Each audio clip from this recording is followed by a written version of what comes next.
박균 경제 칼럼니스트 전화 연결해서 ELS 좀 더 모르시는 분들도 있으니까요. 살펴보겠습니다. 전화 연결해 보겠습니다. 나와 계시죠?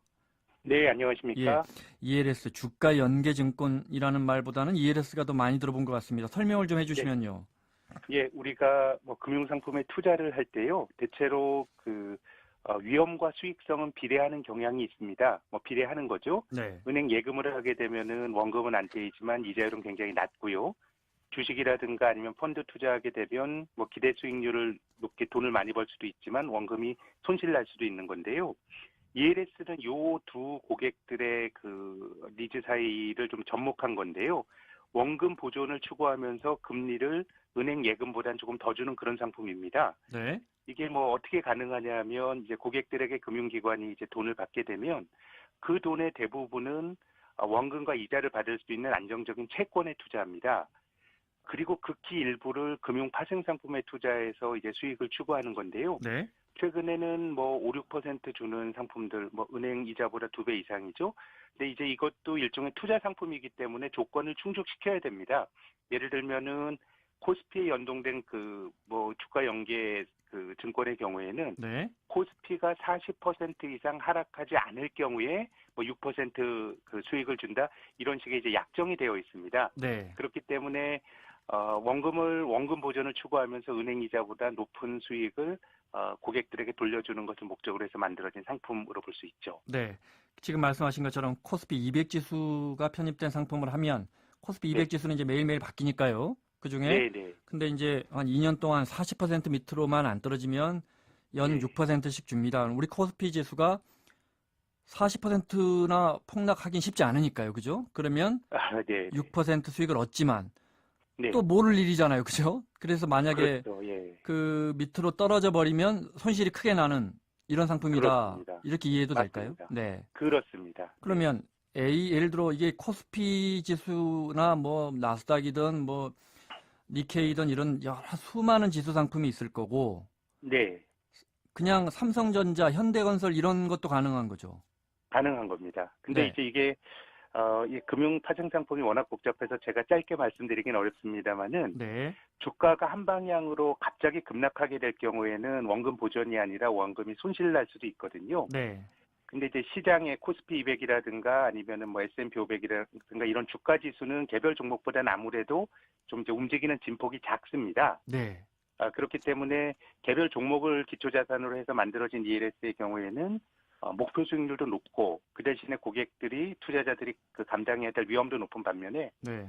주가 지수의 경우에는 일반적으로 개별 종목보다 목표 수익률은 좀 낮고요. 네. 또 원금이 깨질 가능성도 상대적으로 낮다라고 볼 수 있습니다. 그러니까 코스피 200 이런 게 기초 상품으로 편입된 ELS는 한 5, 6% 주는데 조금 안전하고 네네. 삼성전자나 뭐 국민은행이나 뭐 대한항공이나 이런 거 편입된 회사들은 조금 더 수익률이 일반적으로 좀 높지만 조금 더 네. 위험하다 이렇게 봐도 되겠군요.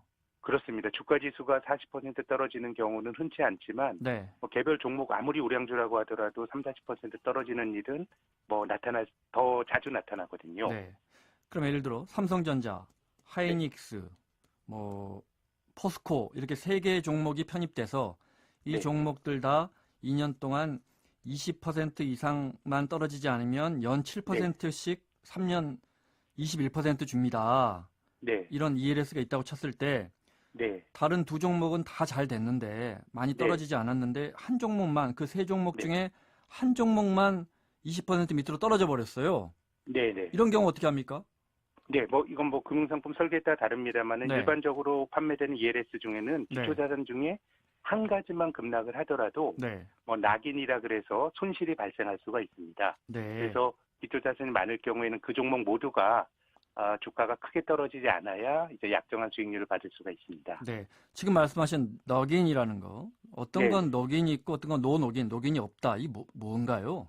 네, 녹인이라고 하는 게 이제 앞서 말씀드린 것처럼 원금의 대부분은 안정적인 채권에 투자하고 일부는 금융파생 상품에 투자하는데 네, 파생 상품에 투자했던 것에서 사실 수익이 나는 건데요. 그렇죠. 이게 특정한 조건을 충족시켜야 고객들이 원하는 수익을 얻을 수 있는 건데 녹인의 경우에는 이제 고객들이 손실이 발생할 수 있는 일종의 가격입니다. 예를 네, 들어서 코스피가 40% 이상 하락하지 않을 경우에 일정한 수익을 준다 그러면 40% 하락하는 그 40% 하락점이 녹인이 되는 네. 그런 가격이고요. 그래서 이를테면 녹인이 된다는 건 40% 이상 하락했기 때문에 고객들에게 약정한 수익률을 줄 수가 없고 손실이 발생할 수도 있는 그런 기준점이다 이렇게 생각하시면 되는 거고요. 네.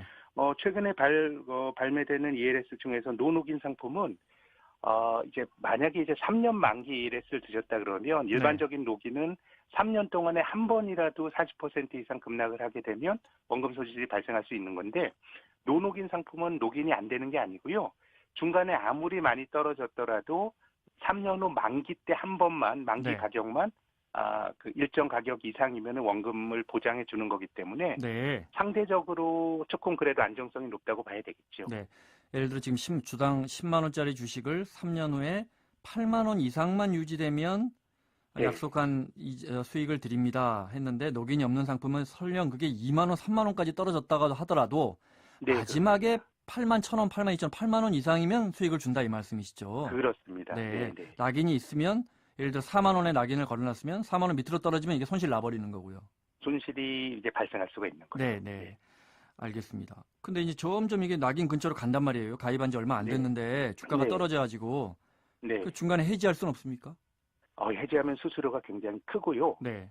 그렇기 때문에 해지하시면 굉장히 아주 수수료가 크기 때문에 해지는 고려 안 하시는 게 좋을 것 같고 네. 최근에 ELS가 잘 팔리는 게 사실 저는 ELS를 중위험 중수익이라고 하는데 네. 그 말에 일리는 있습니다. 꼭 공감하진 않는 게 네. 고객 입장에서 수익은 정해져 있습니다. 6% 7% 정해져 있는데 예상치도 않게 그 기초자산가격이 급락을 하게 되면 손실은 굉장히 많이 발생할 수가 있는 거거든요. 네. 근데 이제 주가 지수라든가 자산 가격이 통상적인 변동성을 가지고 움직일 때는 사실 이게 굉장히 좋은 상품인데요. 네. 한 4, 5년에 한 번씩 굉장히 크게 움직일 때는 손실이 발생합니다. 2008년 금융위기 그랬고요. 2015년에 홍콩 H지수 투자한 게 그랬고, 네. 2014년에 이제 유가 투자한 게 그랬기 때문에 제 생각에는 이것도 투자 상품이라고 생각을 하셔야 될 것 같고요. 이게 무위험으로 안정적인 이자를 얻는다. 이것은 조금 저는 금융기관 그렇게 마케팅하지만 네. 맞진 않다라고 생각합니다.